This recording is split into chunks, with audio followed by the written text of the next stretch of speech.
Welcome to today's Produce Safety Alliance Annual Trainers and Lead Trainers Update webinar. This is a webinar series that we started a few years ago to just provide updates, both Produce Safety Alliance updates, FDA updates, sort of in the realm of produce safety.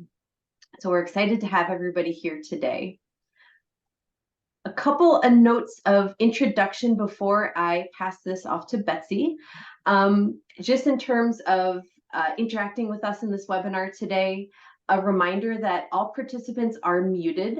There will be times for questions and discussions throughout the meeting. I will encourage you all to use the Q&A box or the chat box, or if you would like to be unmuted, feel free to raise your hand.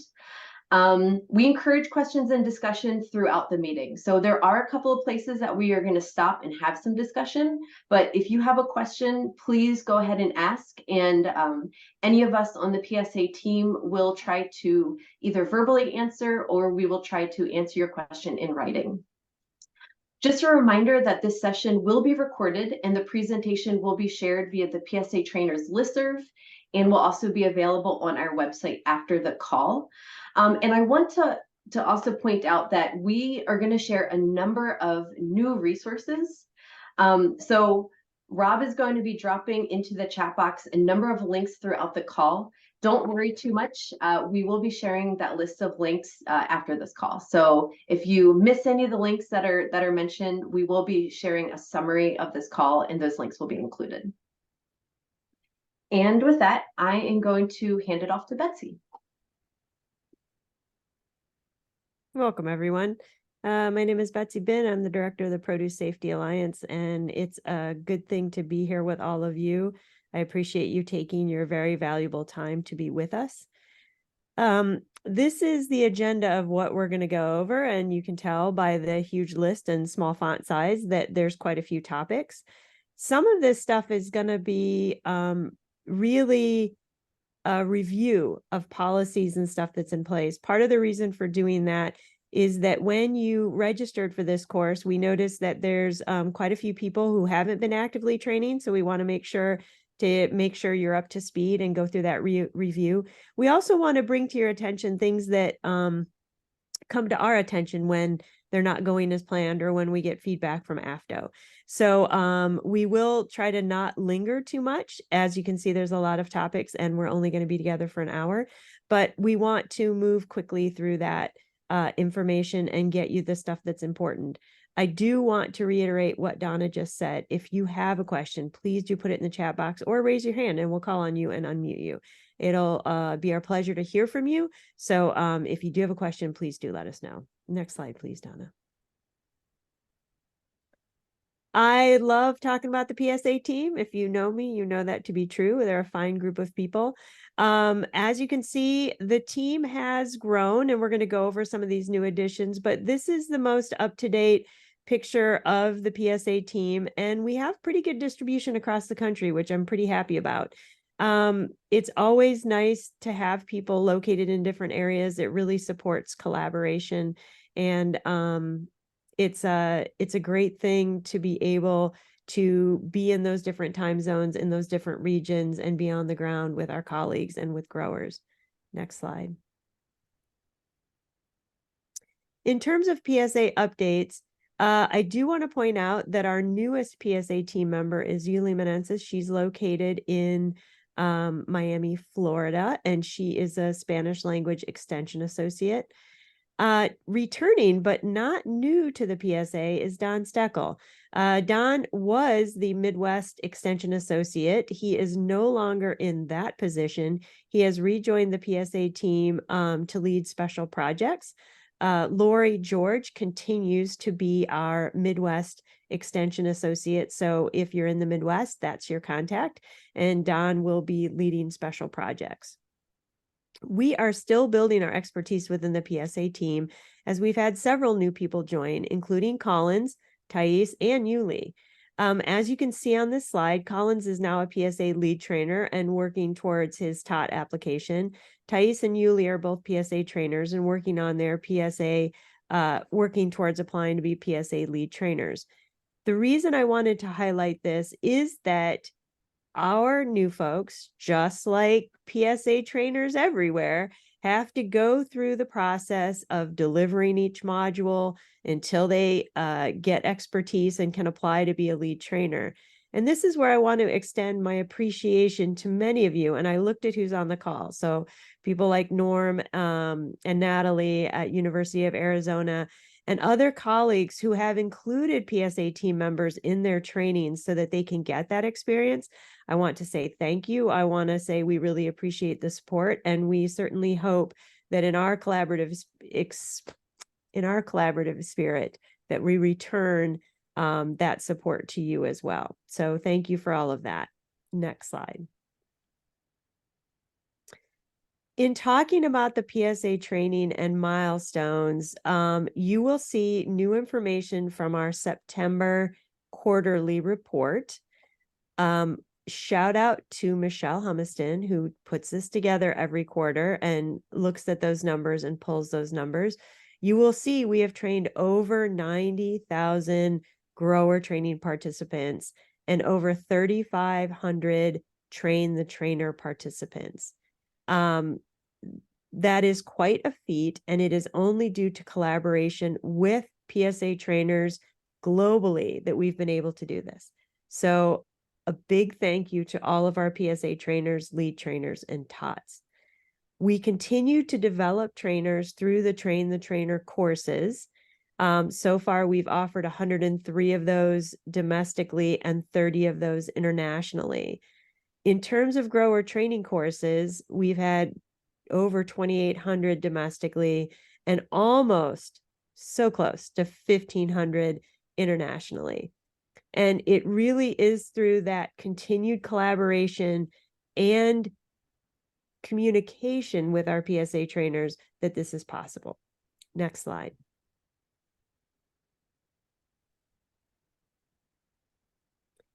This is just a slide from the report to highlight what's available in the quarterly report.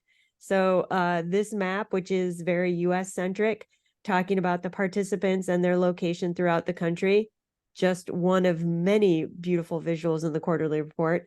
Next slide. Here's one that shows training participants globally.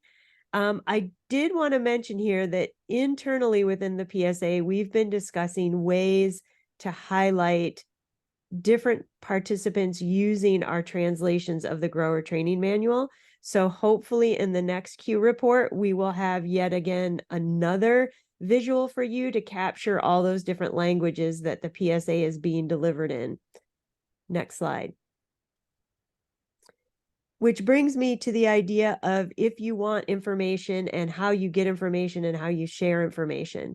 We know many people need information for their reporting, especially at the state level. Those quarterly reports are produced and they include state and country breakdown of courses and participants.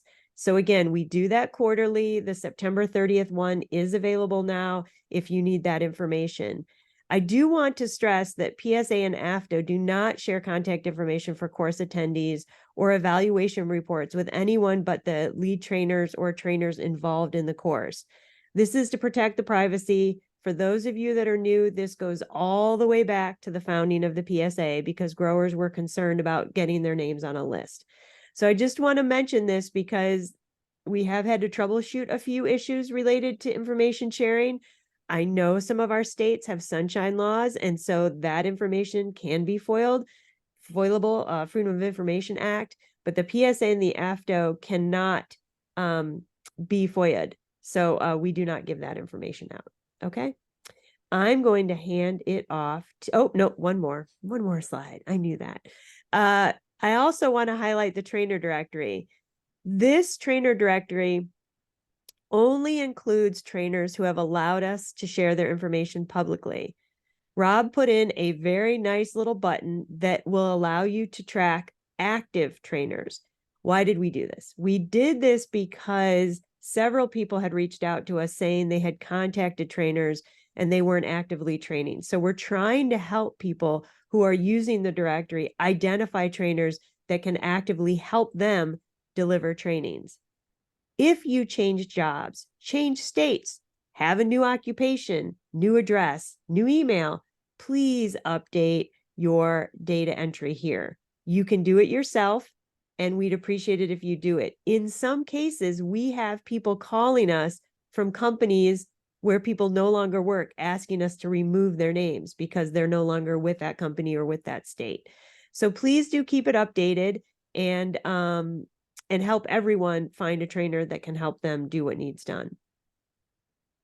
Namely, deliver PSA trainings, I should say. They're not paint your house or anything.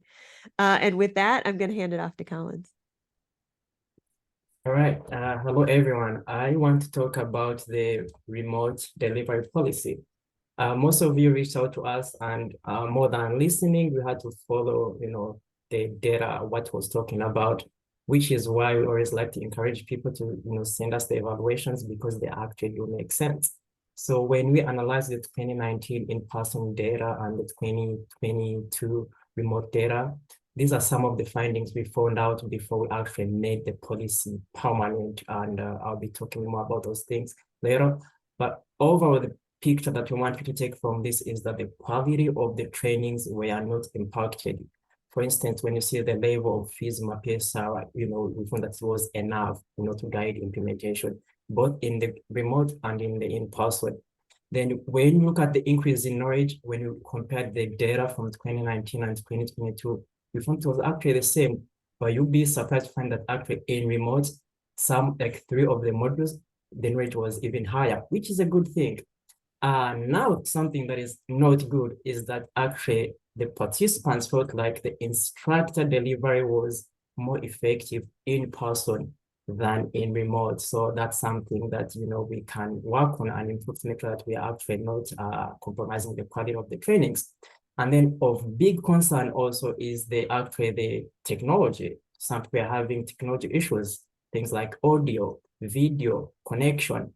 And when you see 12%, you might say this is a small number, but we're actually talking about, about 600 people there, and we don't want to lose anybody. Next slide, we talk about some of the things that actually can help improve our trainings.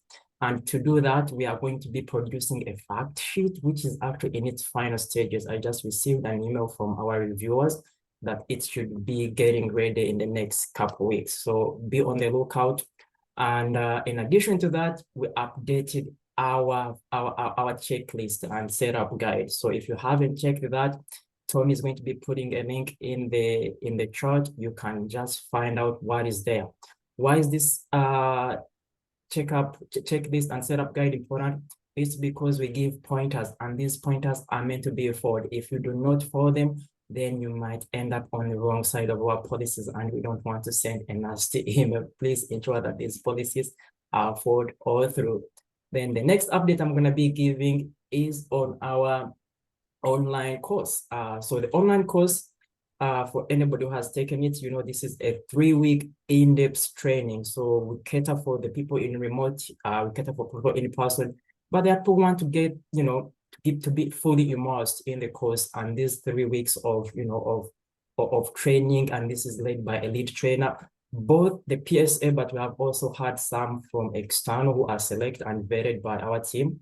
The registration fee is $450. You register through eConnect, and we go through the course with you throughout the 4 weeks. You need to have a discussion though, so at least one discussion. So within that 14-day requirement, if you do not, then you have to drop out. So, but overall, we have had good participation. Of course, not as the numbers are not as big as in the rest of the modalities, but it's still good. Now, in that same regard, we have the Spanish online remote course. Online course. This is the same as the English online course. The only difference that it is going to be in Spanish. So the very first pilot was conducted in August 2023. We have had good feedback. Davis was leading those efforts, and we have another one. So before we fully go in and start accepting the Spanish communities to be taking this course, we have to take another pilot, which will be in February 2024 or January. Please be on the lookout. Thank you so much. And then I'll hand it over to the next presenter. Yep. Thanks, Collins. As Betsy mentioned, we're going to go through a few more policy slides here, and especially in these policy slides, you might recognize this information a little more, or something that you've seen in previous years or more recently. But we found it was important to hit on a lot of these things again, since we do have a lot of you that haven't been training, as well as some reoccurring themes we've seen when hosting grower trainings. First reminder is just about manuals. When a printed PSA grower training physical manual is required, being for the in-person and remote PSA grower trainings. And the reminders that go along with that of participants must have that printed manual prior to the start of the course to be eligible for their training certificate. It cannot be on the participant themselves to print their own copy. And if participants are not getting manuals, we do and have and will continue to follow up with the PSA lead trainers on record for that course. And then it's following, we do have the electronic version of the grower training manual. This is something that can go along with the online course, but may not be a substitute for a printed manual for an in-person course or remote course there. Next slide, please. And going along with the theme of being clear and concise when we're marketing our grower training courses. Colin's just talked to you about the difference between the remote and online courses. And it's just a continued quick message here of the remote course is referring to a course led in real time by instructors delivered via video conferencing. In-person course obviously speaks for itself, as well as the online course being that 3-week intensive online course that's more of a self-paced over that 3-week period. We really just hit the differences on marketing again on these so we can make sure that the grower is well aware of what they're participating in, so there aren't any surprises throughout the course there. Next slide, please. Quick other reminder there, as we are marketing those courses, advertise as a PSA grower training course.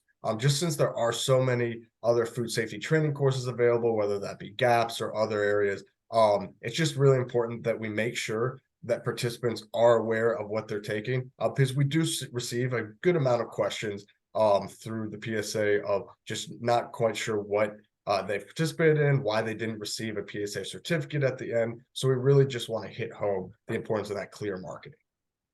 Next slide. A few extra reminders while you're hosting your PSA grower training course here. And these again are some things that are probably more common knowledge to most of you, but have come up recently. Pre-recorded presentations are not allowed. This is actually something that came up recently in at least one PSA grower training course, and it contained a pre-recorded presentation. And so we really want to hit home that this obviously does not meet that policy when we are administering grower trainings.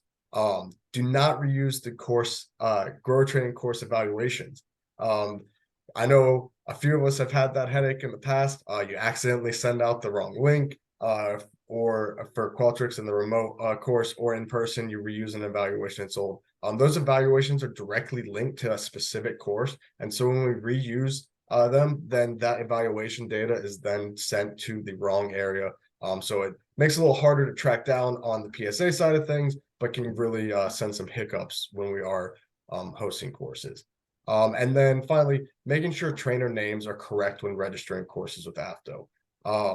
It's especially important for the PSA trainer lead trainer names, especially if things are changing between registration and the teaching of the course. So just make sure that you are changing those names when needed. You can change instructors, you just need to confirm that on final records as well. Next slide. I know we made you well aware of this last year as well, but as far as pricing for certificates of completion, the cost of the AFTO PSA certificate of course completion is offered at a tiered price structure now.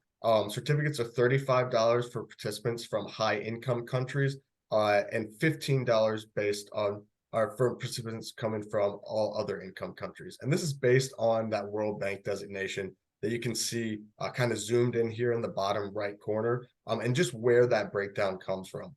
The intent again was to make the certificate costs more equitable, And the responsibilities on the PSA lead trainer of each course to determine the correct cost. I really want to stress this highlight here, just because we are mentioning this because we were finding out and are finding out, though mostly in international courses, that some of our participants are overpaying for certificates. And so we just really want to make sure that we're advertising that correctly as a lead trainer when we are hosting courses.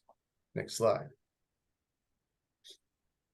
A reminder about the alternate language policy, really again, just for any of you who haven't trained recently or aren't aware of it, Rob did just put the link in there with the exact language of the policy in your chat box, and you will receive that at the end of the course or end of this day as well. But this again is for those serving growers that need a PSA grower training course in a language not currently available for those with limited literacy. So this is addressing those language barriers for the current translation curriculums that we have. I will say with this one, plan ahead. This likely will increase the planning and organizational effort of you hosting a training. You can again find that policy on our website. And if you have any additional questions or interest in using the alternate language policy for upcoming grower training, please contact Donna Clements or any of us at the PSA so we can really point you in the right direction there and make sure that the policy is being followed correctly. Next slide. And last but not least, just again, some information about when we are setting up the courses and responsibilities of our trainers and lead trainers.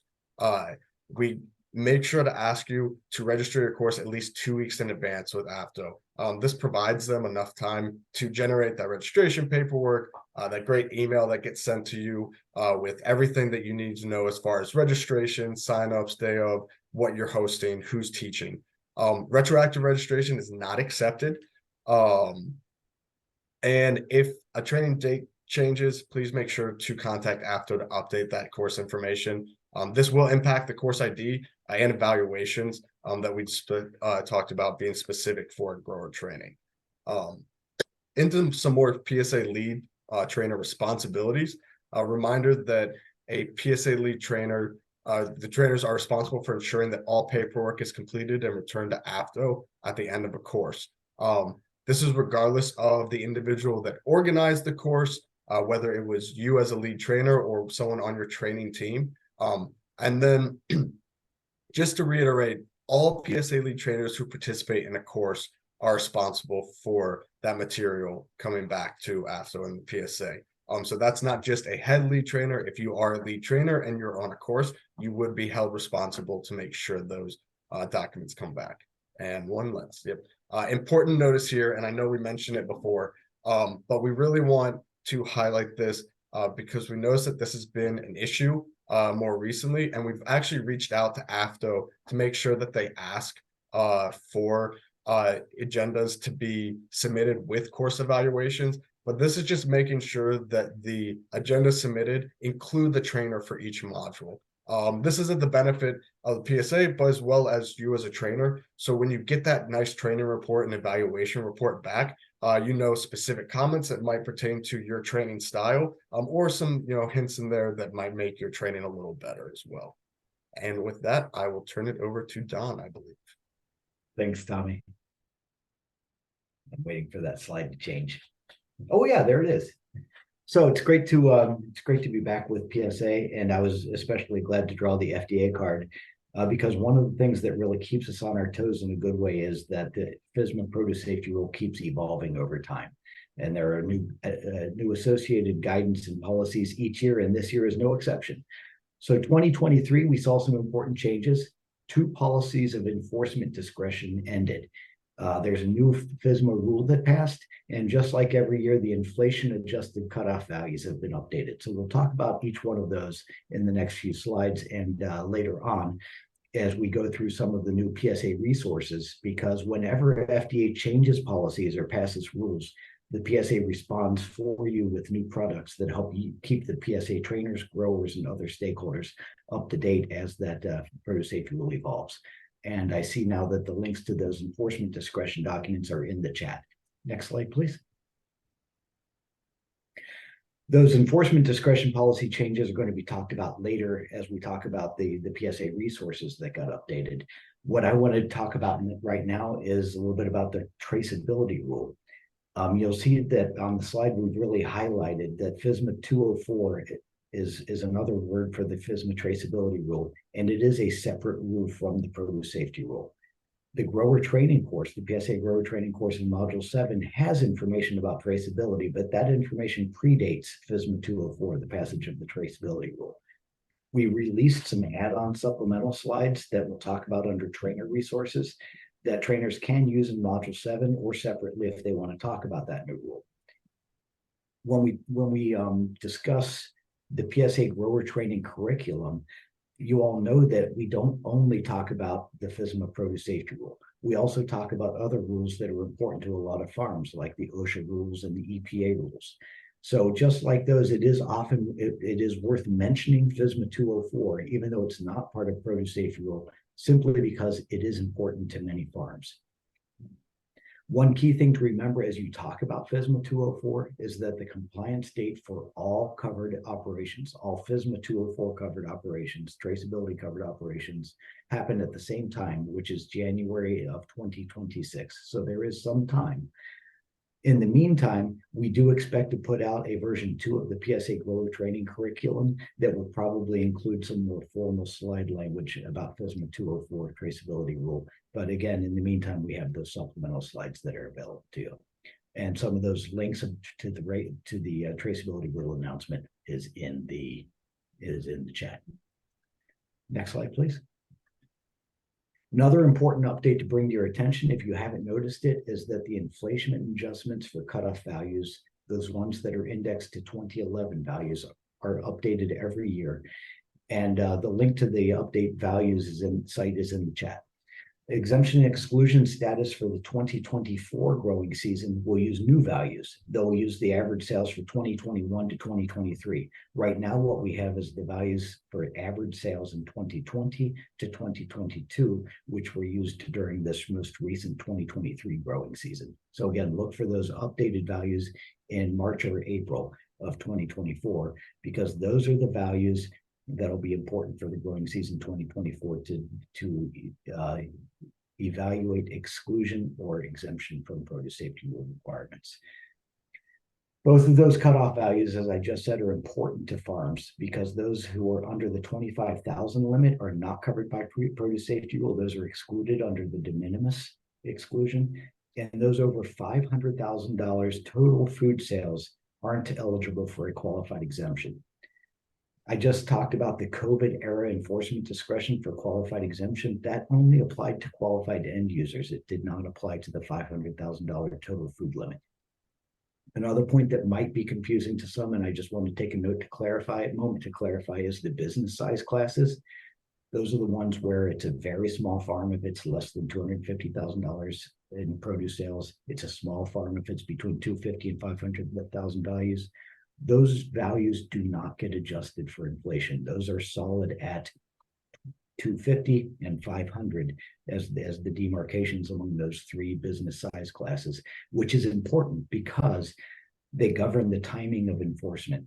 Produce safety rule requirements have staggered implementation according to business class size. So as subpart E begins to be enforced, those business size classes remain important.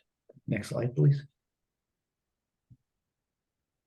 So that might seem like a lot of changes by FDA this year, but there's still a lot coming down the pipeline. And that's one of the reasons why, as we'll talk later, we feel that the Produce Safety Alliance and you all as a collaborative can still have a lot of value and importance to the produce growing community. At several recent meetings, including in Toronto at the IAFP in July, FDA clearly stated that they hope to release final language for agricultural water, subpart E, in 2024. Remember that those adjustments are made mostly to the pre-harvest requirements. The post-harvest requirements for water use during and after harvest came online in 2023 when that enforcement discretion changed. Those changes to the subpart E for post-harvest water, I always get those mixed up, The changes for post-harvest water are going to be provision numbers. The big changes on the production or pre-harvest water requirements. Again, those are slated to come out in 2024. PSA put out a supplemental slide set in 2022 to help you navigate the subpart E requirements and timeline for when enforcement is expected on those requirements. And Tice will talk about those in the next few slides. A couple of other rulemaking activities that are expected in 2024 based on publications in a federal document include changes to the regulatory definition of a farm that defines who is covered by the produce safety rule versus the preventive controls rule for human foods, and also the rarely consumed raw list. Those two are likely to affect a lot of produce growing and packing operations. There are also anticipated proposed rule to change the written notifications requirement for kill steps. That's in 112.2. That's the exemption for kill step. That'll be important to a lot of growers and packers, especially on canning tomatoes and such. One requirement that we've been waiting for since the publication of the 2015 produce safety rule is that reserved requirement in subpart F about biological soil amendments of animal origin. We don't have any more information about that particular reserve requirement, other than we do know that Dave Ingram and others at FDA are still working hard toward creating that requirement. I always like to back up what it is that when we say things to know that they do come from a reliable source. And in this case, there is that published list about upcoming federal legislation that's called the Unified Agenda from the Office of Management and Budget. If you want us to share that link, I'd be happy to share them with you, or you could just take our word for that one. With that, I think I'm going to pass you over to Thais, and she'll talk about some of the resources that we've created in support of these changes and anticipated changes from FDA. Thank you. Great, thank you, Don. There are some resources that we would like to go ahead and do some bookmarks. So the first one here, it would be the PowerPoint Access bookmark for the version 1.2 of the grower training modules. And they are available on the Produce Safety Alliance in different languages, including English, Spanish, Korean, Portuguese, and Chinese. You can also check the updates on the trainer update page. Here you can find some upcoming meetings, also trainer refresh series in English and also in Spanish. This is also for you to find past meeting notes and webinars. And now the remote policy is permanent. We know that it's permanent. You can see the update course setup guide, which is a very detailed guide on hosting PSA training and the information relevant for in-person and remote courses. So you can see here on the right side of the slide, the remote delivery course, the checklist. Next slide, please. More than words, I am a visual learner, and we know that many people are visual learners. So we know that illustrations can provide a more effective way to communicate the concept that we want to translate to trainers and participants, sorry. So we currently have 21 illustrations on the Produce Safety Alliance website.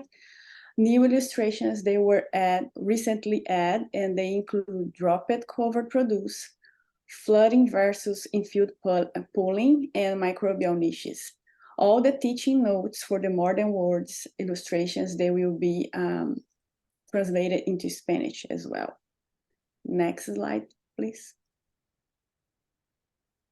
So a new version of the Train the Trainer manual, version 3, is available. It's an interactive PDF and has been converted to an interactive PDF version.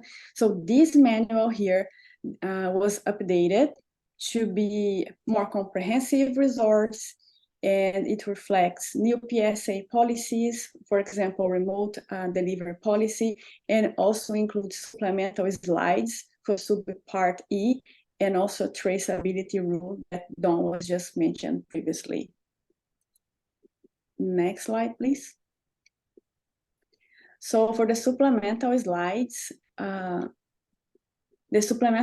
for traceability rule that Don was just mentioned, they were released in the beginning of this year. The enforcement description for qualified exemption after COVID-19, we initially released this slide set in 2020, but when the enforcement discretion policy was released. So we recently updated all this slide to talk about the expiration of the temporary enforcement discretion policy. The proposed subpart E requirements, they were released late last year, but it's important to highlight again. All these supplemental slides, they are available both in English and also in Spanish. Next slide, please. And Produce Safety Educators Group. All the Produce Safety Educators Group, they are open to the public. You don't really have to be a PSA trainer to participate. They are also available in English as well as in Spanish. Sometimes the topics that we cover overlap, but it's not always. You can find recordings from past Produce Safety Educators call available on PSA website. And we always like to collaborate. So if you have a topic that you are interested, please reach out to us and we can work on this topic. Okay, so with that, I will hand it to Donna. Excellent. And thank you, Thais. I'm going to pause here for a moment because there was a really good question in the chat box. There's been a lot of excellent discussion in the chat box, but there was one question that Elena asked about traceability. So I thought now would be a good place to pause and talk a little bit about this question because it's probably relevant for a lot of people in this call. So Elena asked, and I'm going to see, I see Betsy turned on her camera, and I know Don covered this information. So Elena mentioned on several occasions, FDA officials have told us that 204 traceability rule is not part of the PSR, and therefore funds under CAP grants cannot be used to talk about the 204 traceability rule during educational sessions. She asked, have we run into this? And she's happy to see that some of this material is being developed so that growers can get some information about this rule. And can we comment how the traceability rule is or is not part of the produce safety rule? So I just, this is Betsy. I just put a comment into the chat box, but most importantly, 204 is definitely not part of the PSR. So it's its own rule. It's not part of the PSR. 2, we have heard this issue with other states saying that they can't use CAP grant money to address the concerns. So yeah, that is a concern. I'm not sure what to say about it. So far, we have not been told we can't do work on it from the PSA standpoint. So we've not been told we can't work on it. It is my belief, all subject to FDA approval when we do the V2, but as you know, in Module 7 currently, we talk about traceability. When we update for subpart E, which I'm going to talk about later, but when we do that, I suspect we will advocate to have parts of 204 captured in Module 7 because it will impact fruit and vegetable growers that are subject to that rule. It will likely also impact growers who aren't necessarily subject to the rule, but their buyers are going to want them to be in compliance with it because other groups are going to get sucked into 204. So I think it's a really good point. I think that's why Donna stopped here because we are all very concerned. We had a steering committee meeting for the PSA steering committee, and this was talked about at length. Everyone is worried, as Don mentioned, the implementation dates all come at the same time. And so we are really worried people will not be prepared and they will be caught off guard. So great point, Elena. Do you have any other questions, Elena? If you want to be unmuted. Okay, thank you. Anybody else from the team want to add anything? I will just encourage, this is a great question. So any others, just keep them coming, and we'll either answer in chat or verbally. We'll stop and answer verbally. Excellent. So Tice did a great job of talking a little bit about some of the trainer resources that Produce Safety Alliance has developed. And I'm here to talk to you a little bit about what we call general resources. So I expect most of you on this call, based on registration, are PSA trainers. So those trainer resources are intended to help you deliver some of this information to your growers, to your stakeholders. In contrast, the general resources are really there to help growers or others meet the requirements in the produce safety rule.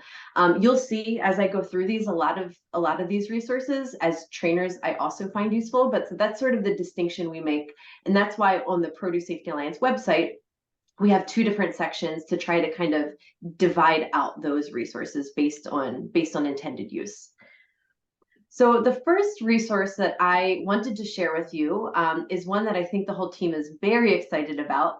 And this is a worker training video. It's called Fruit and Vegetable Food Safety Training Video for Field Employees. For those of you who have been around for a while, this video is really the update to, I want to say, the 2003 video from the National GAPS program. I know when I worked in Maryland and did a lot of boots on the ground work helping growers meet requirements, that video was a mainstay in worker training.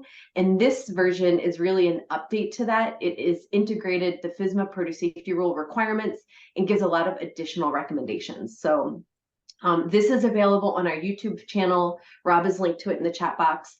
And it is also currently available in English, Spanish, Haitian Creole, Hmong, with a soon-to-be Chinese version coming. The next couple of resources that I wanted to highlight, I really think emphasize the amount of time and the work that we've been spending on Subpart E agricultural water.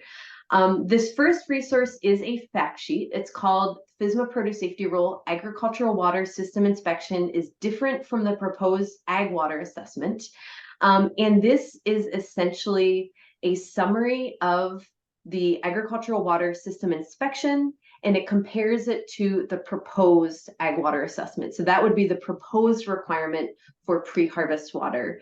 I really like this fact sheet as a trainer because I have this printed out. I keep it especially when I teach module 5.1 and 5.2.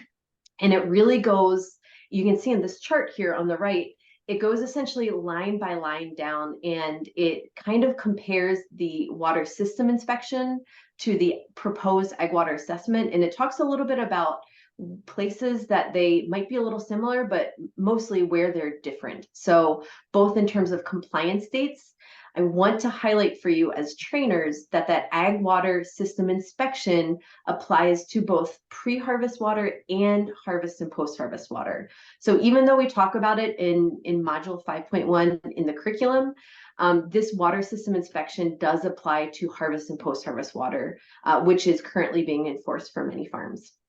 So I really just wanted to point out that place, but this fact sheet goes through, where evaluation parameters differ, the outcome. So what a grower, how they might act on their findings for the inspection versus the proposed Ag Water Assessment.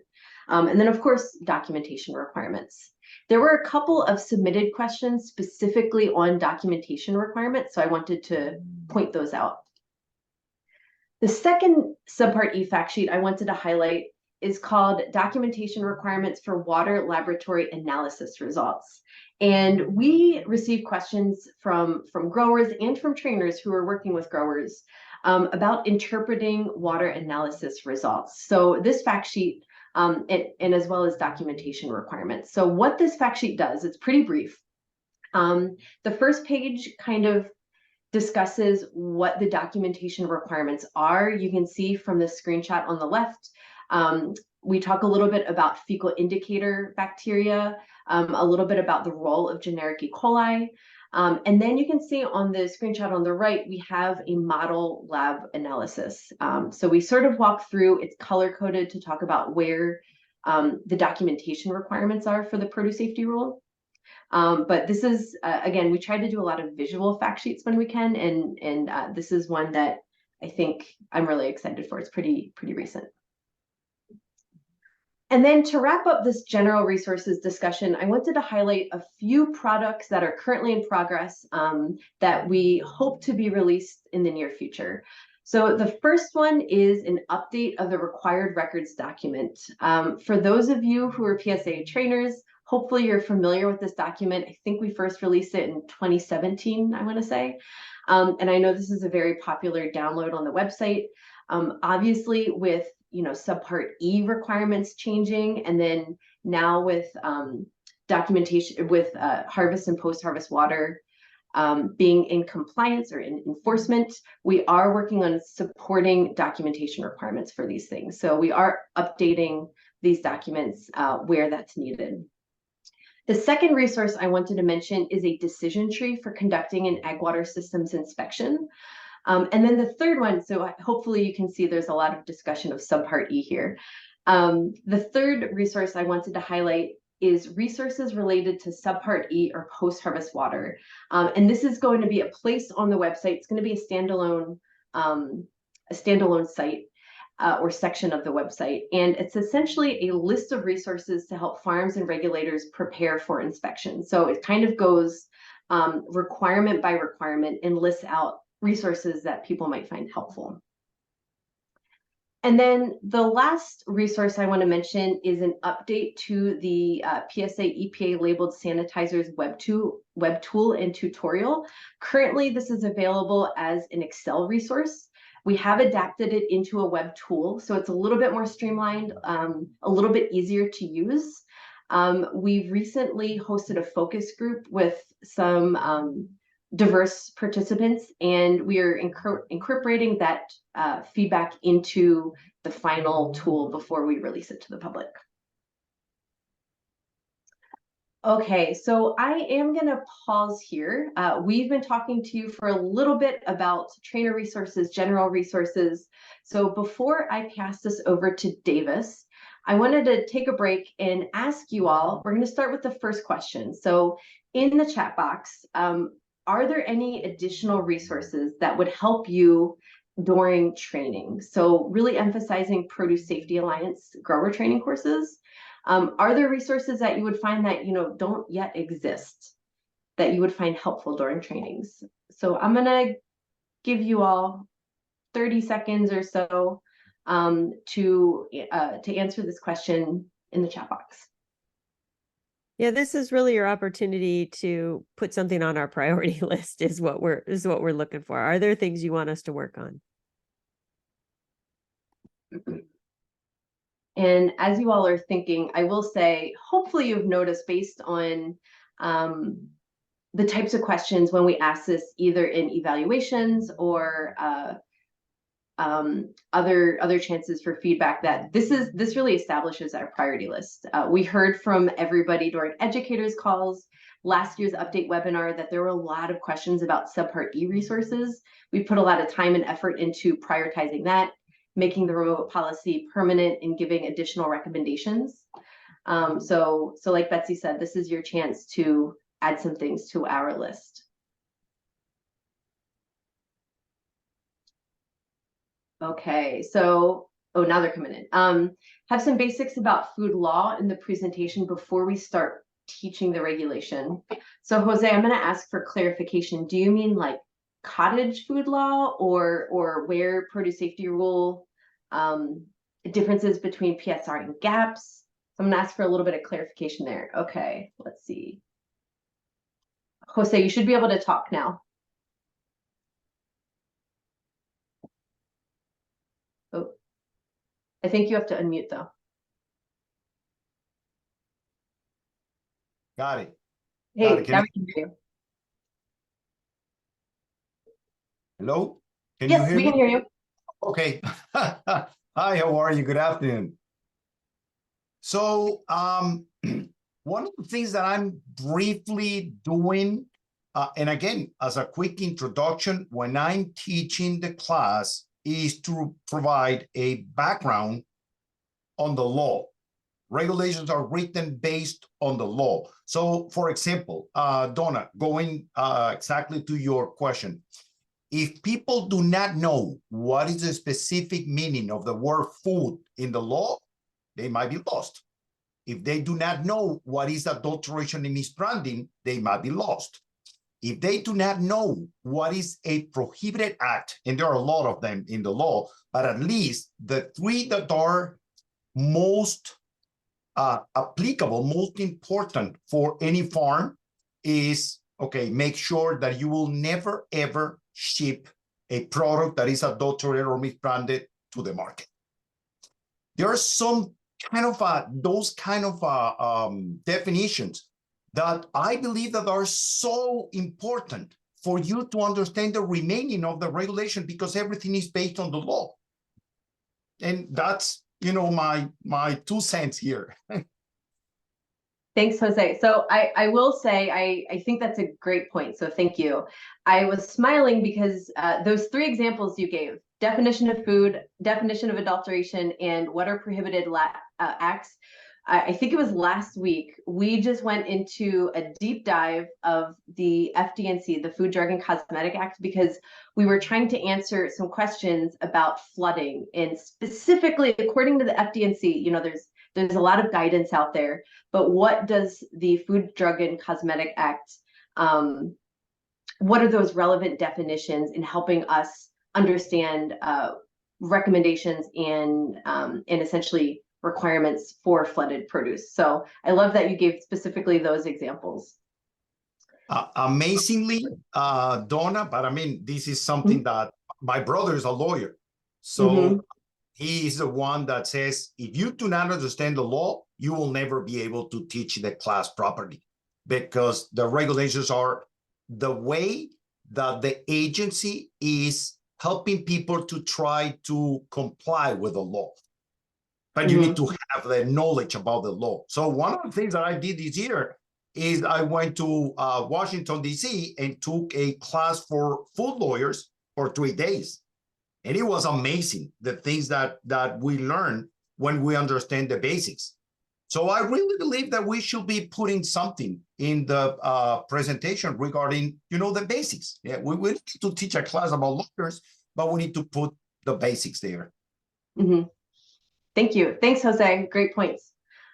And I will say we're going to save down these notes in this discussion, the chat, to look at some of these priorities. So looking through some of the additional responses, a flow chart for types of soil amendments and what gets covered under the rule and which doesn't. I think that's a great point. That was a big topic when we developed one of the more than words illustrations Thais talked about, is sort of trying to get between those definitions. Alternative languages guidance. So Mary, I will say, let's see, Tommy talked a little bit about the alternate language delivery policy. I'm not sure if you clicked through the website, but we do have additional recommendations that we learned from piloting that course with, I know Annalisa Holtzberg is on the call because I saw her in the chat box.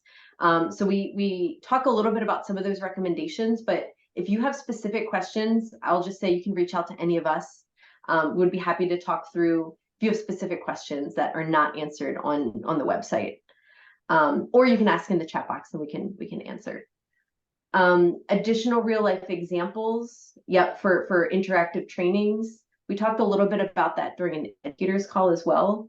Vermiculture, evaluations for module 4, some changes to module 4. And then I'm just reading through harvest and post-harvest water management strategies. I know especially now that harvest and post-harvest compliance dates are here and it's being enforced. Excellent. Is there anything anybody else on the team want to add on to this discussion? I just want to thank people for what they're putting in. It'll obviously take us a little bit to dig through, but there's a lot of really good ideas. So thank you for putting those on our radar. Excellent. Okay, man, there's a lot. I'm seeing them now. Keep scrolling. Okay, so for time reasons, I don't want to read out all of them, but we appreciate that all of these priorities.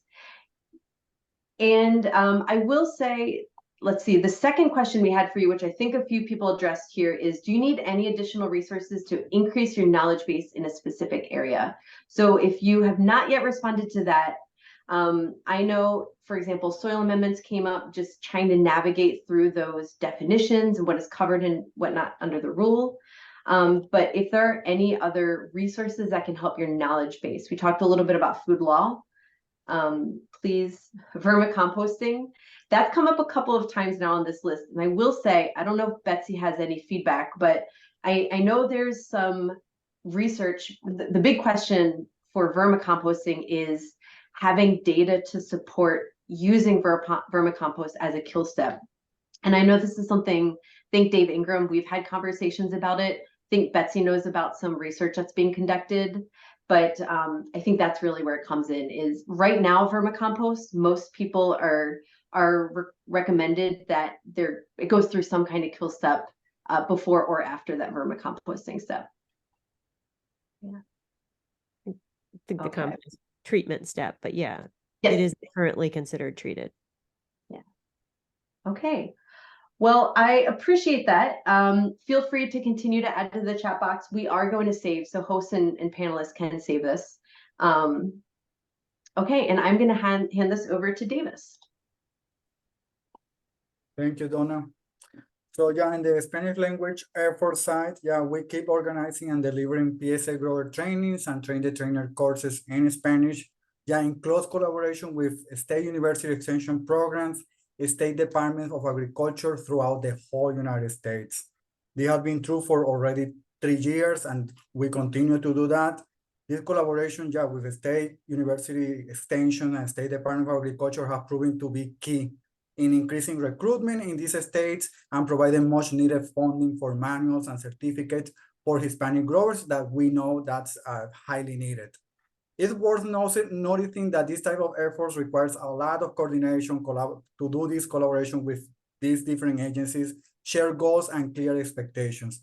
We keep offering our expertise in teaching these courses, the grower training, PSA grower training, with local trainers to increase the cadre of Spanish-speaking PSA trainers in all regions of the United States. This is one of the missions we want to emphasize here, is that, you know, the teaching with local people in all these trainings is something very highly valuable for us. As Collins was saying, we launched the online grower training in Spanish in August. So we got a total of 10 growers that were successfully completing this course. That was growers from the United States, Puerto Rico, but also all through Latin America. We're going to offer another, and this is something that I saw in the chat. These pilot courses are free. So you are interested, or you know somebody's interested in taking this course, please contact us, the Spanish Language Extension Associates, so we can guide you in the process. The third bullet point over there, educators call in Spanish. Yeah, we have continued doing that. We have done 15 in total in around 3 years. So yeah, it's around every 2 months we do one. In these webinars, we have exploring a great diversity of topics related to product safety and obviously the product safety rule in Spanish. If you know somebody who would like to attend these seminars, please contact again us, the Spanish speaking extension associate, for more information. This is something that is currently happening every around two months. Important to know that the videos of these 15 past webinars can be found in our website in Spanish, and I think somebody is gonna post this link in the chat right now. The next slide, please, Donna. Okay, this is the other thing that we do a lot of effort. Yeah, we keep working very hard to make sure that all the PSA training material is available in Spanish. As you notice it, everything has been in Spanish. So this is something that a lot of working in that direction. Yeah, all the way from supplemental slides to fact sheets and any other training material the PSA have published to date. So this is something currently happening. One of our greatest accomplishments this year, I have to congratulate Laura Cunha and Julie Meneses, will be the entire translation into Spanish of the FISMA Product Safety Rule Preamble. And as you know, this is a very long text and they have been working for several months, and this is something that it might happen in the future. So the publication of this text in Spanish. We also have been helping some State Department of Agriculture and University Extension with translation of some of their material into Spanish. So this is something also we have been collaborating in some instances with some states. At the same time, we are very close to launching, and you see the second bullet point over there, a new podcast series in Spanish. It's a 6-episode podcast series. In this series, we will explore several topics related to product safety, and again, the product safety rule, with the intention of expanding product safety understanding and promoting a food safety culture among Spanish-speaking farmers and packers. And the last bullet point over there, you see we organize a roundtable in the International Association of Food Protection conference in Toronto, Canada. That was in July. This roundtable, we brought a panel of experts all the way from Arizona to Washington and from Minnesota to Texas, Chihuahua, to explore product safety education efforts targeting Spanish-speaking communities in the United States. We received a lot of good comments about that particular activity that encourage us to continue to do that kind of efforts in this kind of conferences. So the next slide, Donna. Yeah, and this is our Spanish language international update. So from 2022, we have been assigned to take some international training responsibilities. Yeah, in 2022, we delivered 3 global training courses for Mayan communities, working primarily with dragon fruit in southern Mexico, specifically in Quintana Roo. And then this year, in the first half of this year, the first 6 months of 2023, we traveled through several states in Mexico, around 7 states, to deliver 14 grower trainings and 1 train-the-trainer course targeting onion, melon, berries, mango, and papaya producers, and also professionals involved in those particular industries in Mexico. Also, in these efforts in Mexico, we have simultaneously emphasized the mentoring and coaching for local trainers in these different regions of Mexico. So in the same way we are doing domestically, we also want to increase this cadre of trainers in these particular areas. For the rest of 2023 and the first half of 2024, we were assigned to expand these trainings and these mentoring efforts in several other countries throughout Latin America. And with that, I'm going to give the word to, I think, Betsy. Thank you, Davis. I think it's interesting that Davis was giving a shout out to Yuli and Laura Cunha Maldonado. They, of course, have been working very hard on the preamble, but Davis was the one who really advocated that we make that a priority for the team. And I think it's proven to be really valuable. So great update on the SLEA activities, and also want to give a shout out to all of our SLEAs. As Davis mentioned, all the translation of the materials and the update of the website, that Spanish language educators group has grown in a very short time to be the same size as the English educators group. So making very good strides with the Spanish language communities that are in need of PSA training and food safety information. So good job all the way around.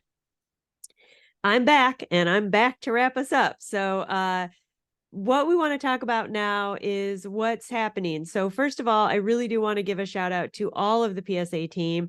As you've heard them speak, everybody put together slides for this, and it made the lift a lot easier that everybody was working together. And I appreciate all their voices on this call.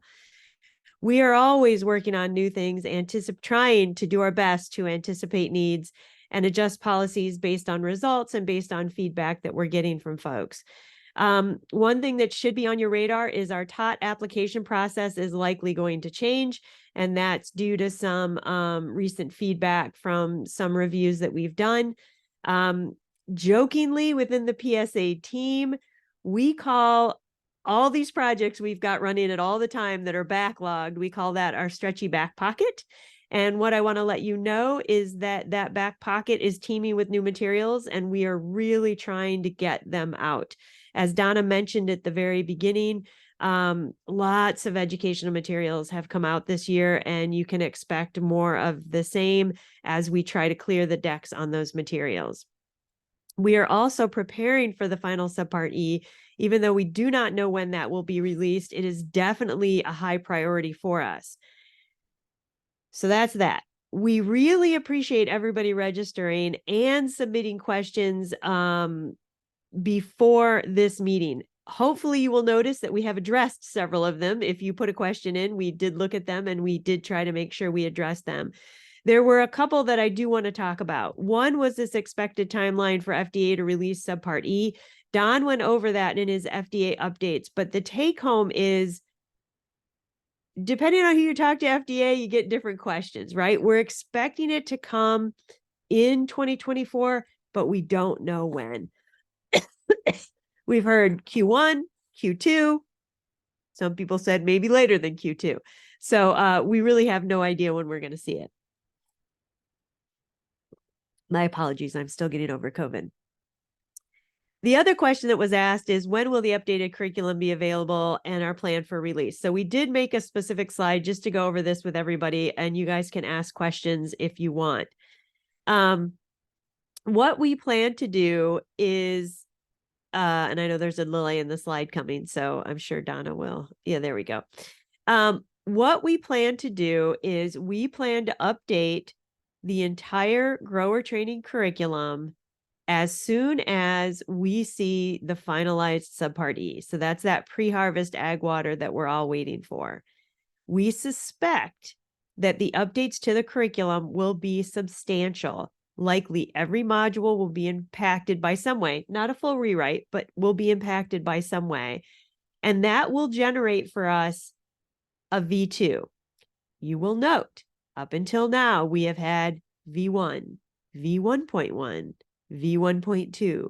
We have never made updates that we thought were so substantial that we wanted to call it a V2.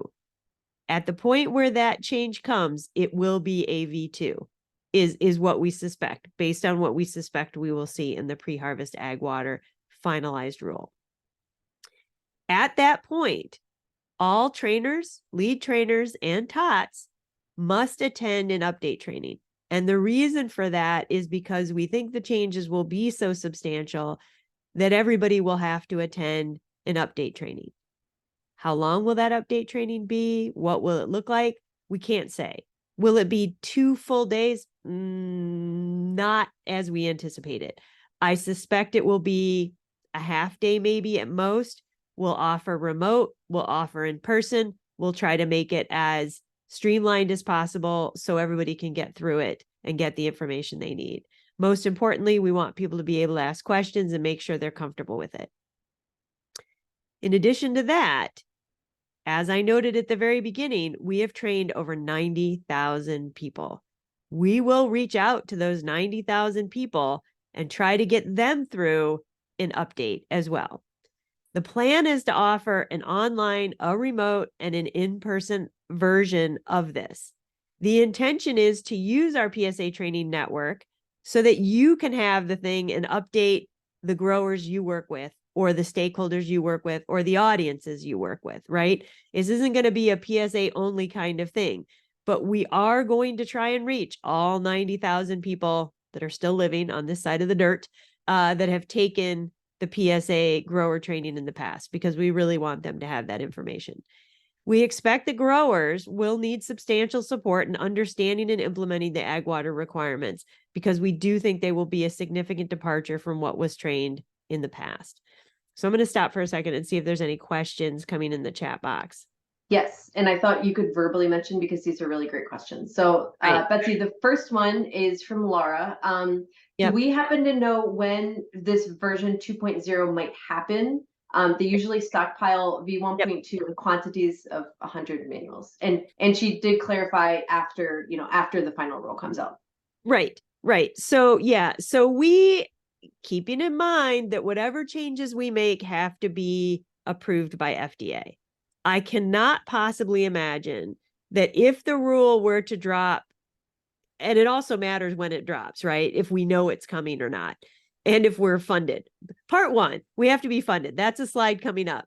But I cannot imagine it will be less than 6 months from the debut of the rule to the final rule. 6 months would be the shortest I suspect it will be more like a year. Okay. So I wouldn't really worry. I wouldn't buy thousands of copies if you don't go through thousands of copies, but I would not worry about it. I suspect you will have at least a year, and we will be sure to keep you guys informed of where it's at, so that as you need to buy new manuals, you're not stockpiling, or you're not, for those of you that print, you're not printing. Okay. So good. And then I don't know if we. will there be a cost associated with update trainings? I don't know. Certainly if we do them in person, probably, because we'll probably have food, but all that depends on where PSA is with its funding, to be honest. But if we're funded, we will make all the materials available, and then people will have to decide on how to offer it to their growers. So hopefully that's a reasonable answer. Did you say you will handle 90, or are we as lead? Oh yeah, no, lead trainers are going to help us train people. Here's what I suspect will happen. Lots of people have the annual grower meetings that they do. I suspect what will happen is people will fit these modules into their winter trainings, their summer trainings, knowing that everybody trains growers at different times of the year, depending on what crops they are and where they're located and all of that stuff. So the idea is to use our training network to reach everybody. We're not necessarily considering increasing the time for the official class at all, unless we find there's some significant change we're unaware of. Will a grower who did not attend the update training still be good standing? Yes. I suspect growers will not be forced to take the update training. It will be offered to them, but I do not think we will have the capacity to say you no longer meet the PSR requirement, unless FDA puts language in the final rule that we have not been told about. So Mike's question, I suspect the PSA training they took will still make them in good standing. We will try to get them trained for information. Juan had the other question, same as Mike. Okay, I think that's it. Can I just revisit based on this line of questionings? I think the difference is that as PSA trainers, lead trainers, trainers of trainers, because you are training growers, we plan on making that update training a requirement. But for those growers who have attended to meet the requirements of 112.22C, that's where, we recommend it, so they're aware of the new requirements, but it's not necessarily required. Right. Thank you for that clarification. All right. Next one. One thing that is, I think, really relevant for this group is to let you know that PSA funding, right now, we only have funding till June of 2024. Anybody who's watching Congress knows that the current state of the government is not particularly functional right now, in that the Ag Appropriations Bill has not yet been passed, and we might have another government shutdown in about 30 days.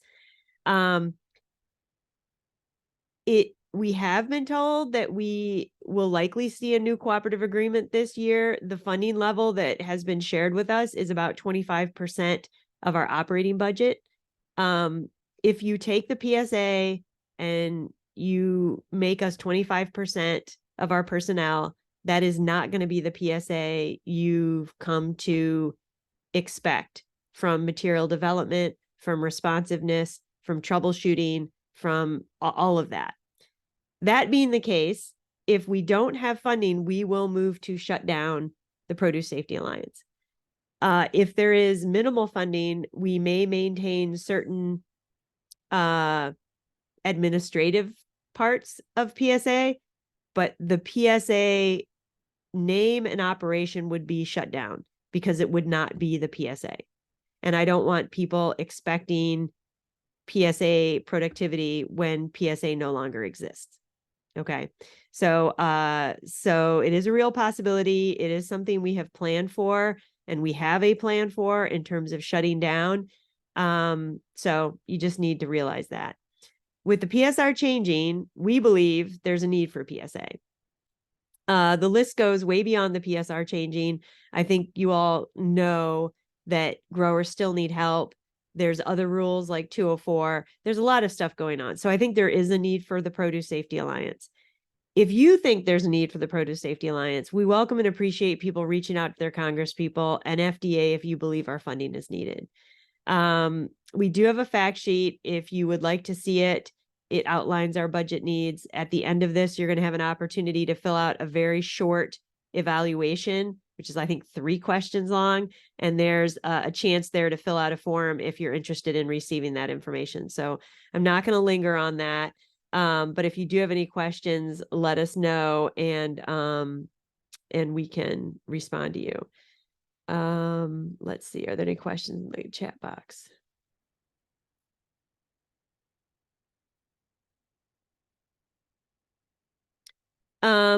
Okay, so there was a question about training, combining GAP and PSR. That's essentially what the PSA training is, right? The PSA training has both good agricultural practices woven into it, going all the way back, way back to when the PSA curriculum was originally developed. Some folks thought we should literally just read growers the regulatory language and not include good agricultural practices in the training modules. You will note that not every slide in the PSA has a provision symbol, because there are plenty of slides that have nothing to do with regulatory language and everything to do with good agricultural practices, how you identify risks, how you put practices in. So I just want to hit on that in case anyone else has a question, and that was in the original question submitted. All right, I'll keep looking at the chat box and we'll go to this. Okay, this is feedback break number 2. First of all, do you have any questions about anything you heard today? Anything not clear or that you would like clarification on? And again, we'll take that in the chat box.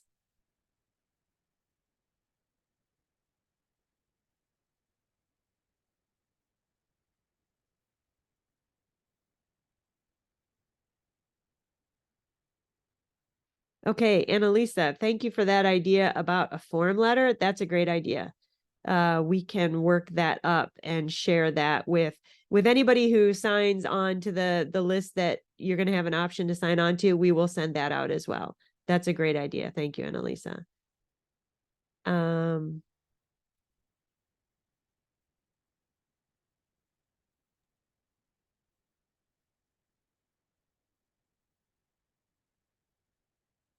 There was a question in the chat, I think one of the pre-submitted questions, asking about inspectors who are new and young, or new to produce safety and farming. How are they reaching out to educators to learn and align? Yeah, so that's great. One way that is happening is I hope you all are aware of the National Association of State Departments of Ag, NASDA. NASDA is has a training, a consortium every year that's coming up in November. One of the things PSA personnel in collaboration with NASDA has been doing is making scenarios for inspectors to go through to help them learn about what this looks like. I think one of the things we all have to recognize, as there's been turnover in almost every area, there's been turnovers at the inspector level, and a lot of inspectors are new, young, and in some cases have no experience on farms. So I really do think there's a huge learning curve that's going on right now. And I suspect you as PSA trainers should expect that some of these folks will show up in your trainings. And the best you can help them do is give them real life examples of what the farm looks like so that they can learn those things.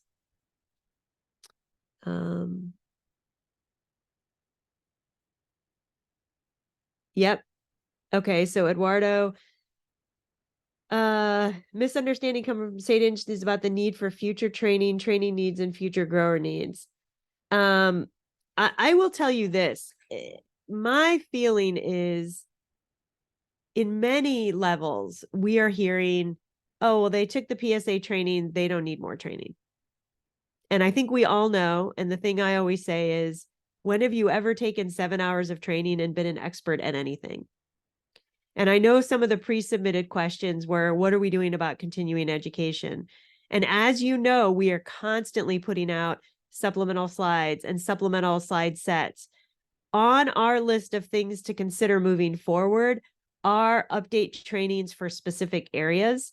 And we've tried to do that with, certainly with trainers. We've focused our efforts mostly on keeping our trainers up to speed, but it is something that we have considered putting out slide sets for these annual meetings that I was talking about, giving people a full slide set to do an update on water, do an update on sanitation, do an update on soil amendments.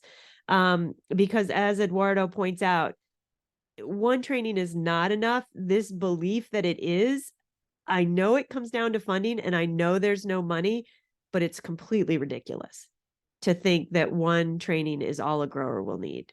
It's ridiculous for any human, let alone a grower who is not, a food safety expert. So thank you for that. Looking at more.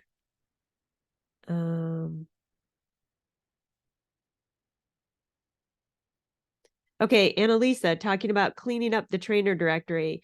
Yeah, we talked about this early on. You may have jumped in a little late. There's now an active button.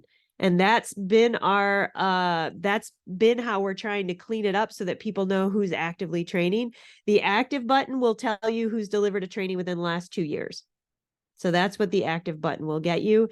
And it's a real balancing thing because some people want to stay in the directory. As an example, I think, Donna, when we looked at the numbers, about 60 people on this call said they haven't trained in the last year, but they intend to start training. So we also want to give people that latitude to maybe not train for a year, but then go back to training. So that's the way we've dealt with that. Yes. All right. Rob Way always has some fairy dust that he's using. Yep. Jeff pointing out that Pennsylvania also has a lot of turnover on inspectors. Let me say this, as people get to inspections, we will all be facing calls from growers who have an inspector who perhaps doesn't know what they're doing or is asking or saying things. We all have to be prepared for that, I think, and do the best we can to enhance communication, not to overreact, but to just make sure that we're supporting everybody in as best we can so that those risks are really being looked at and that things are really based on science, not based on, well, I don't like the looks of that, which is sometimes the worry. Okay. All right. Also a notice about invalid contact information. Please update your information. If you find invalid contact information, please let us know because we can yank those. All right. Lots of good questions. One more. Go back, Donna. Sorry. One more second. I didn't specifically ask this, but if there's anything else we can do specifically to support you, please let us know in the chat box. I think this comes from some of the statements like updating the directory and stuff like that. But if there are, is it possible to use electronic surveys in in-person class? Do you mean like remote clicker questions? I think that might be in reference to the evaluation, Betsy. Yeah. Oh, evaluation. So the way that it's set up, and Rob can jump in if I say something incorrect, but the way that it's currently set up is, sorry, I lost the question now, but is that if it's an in-person question, it is a paper format because we've just in receiving feedback from trainers, it's hard to get people in person to pull out their phone and fill through the evaluation. So if it's in person, it's a written form. If it's a remote training or hybrid, then it's a Qualtrics link or a Qualtrics survey. Thank you for answering that. All right. Last slide. I guess it's not quite the last slide. I do want to say thank you to all of you. You've heard me say it, the most valuable thing we have is our time. And so I want to thank you for your time today and every day. We receive a lot of engagement. I mentioned it right up front, helping the PSA get our own trainers up to snuff. You guys are striving to improve training and educational experiences. That is obvious from what's going on in the chat box right now, right? These are all good questions. You guys are all out there working to support the growers and other audiences day in and day out. And I love that you guys are working on novel and creative ways to reach people, right? There's lots of challenges out there. We really need to work together to address them all. So thank you for your time today and every day. As we said, we're always interested in your feedback. If after this you think, oh man, I didn't put that in the chat box, but I really should have, please just drop us an email and we'll get back to you. We only get better through honest dialogue. While I was sitting here looking at the questions, maybe one of the questions we should ask, is there anything we're doing that's not helpful? Right? So we're always interested in feedback, even if it's critical of what we're doing, because it helps us get better. All right. And so don't worry if you got a criticism, also let us know. It's all appreciated. We really hope we'll be here after June. But if we're not, this is literally the last one of these you get because we're not here next October. I do want to say thank you to all of you. It has been a wonderful journey. It has been a fantastic. The teams have been beyond amazing from the very beginning. And I don't want to say that this is the end, but I also don't want to miss the opportunity to say thank you to all of you for everything that's gotten done. 90,000 people around the globe would not have gotten trained without this network of trainers. And so that's very important to acknowledge. This is the last slide. Want to end here with the Produce Safety Alliance websites in English and Spanish. As we mentioned, very, very big effort to get the Spanish where it's at, but both of the websites, as we mentioned, Rob Way and Rob Way's Pixie Dust, he does a lot of really good stuff to make sure those websites are functional. We had that migration, which still has a little of weird double clickiness going on, but it works because people put effort in every day. The annual update webinar in Spanish, this is the one in English, we will have one in Spanish, is going to be November 28th, 2023 from 2 to 4. Okay. Our next annual meeting, mark your calendars, October 22nd of next year. And you will see this QR code. Please use the QR code or go to the 3-question Qualtrics survey that's in the chat box. Please do fill it out. It's very important to us. At the end of that survey, there's a link that will link you out if you're interested in advocating for us and you want that information, a draft letter for your congresspeople, a fact sheet that tells you what our funding needs are. If you go there and fill that out, we will send you that information. Importantly, and I want to stress this, importantly, the Qualtrics survey is anonymous. So if you go in there and you want to be critical, your name will not be associated with it. If you want to fill the thing out to get information, it throws you out of the Qualtrics survey to a place where you can collect your name. So just want to make sure that you understand that Qualtrics survey is anonymous. So feel free to be honest. We won't know who it is, even if you jump out and want to advocate for us. All right. Several people have asked for the chat log. I think the plan is to send that out. Donna's nodding her head, so we'll send that out afterwards. Appreciate Lindsay the support in the chat box and anyone else. If there's anything else, I will stop there. We have a 1 minute, so we have 1 minute of air to fill if anybody wants to say anything from the team or anywhere else. We'll just say a word of wrapping up. I have the list of everybody who registered, so we can send out the list of links that way. But also, once this recording is completed and up on the website, we will also send an email to the PSA trainer listserv where you initially received notice about this webinar, and that's where you can see our recording and all of that.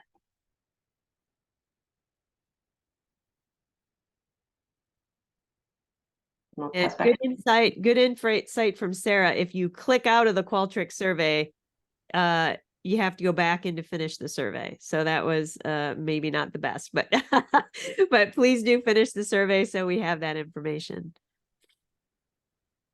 All right, PSA team, floor is open. Anybody else want to say anything before we wrap it? All right, I do want to give a big shout out to Donna. She herded all the cats for this in amazing form and was working right up until we kicked off at 2:30. So thank you, Donna, for all that effort to make this happen. And thank you all again.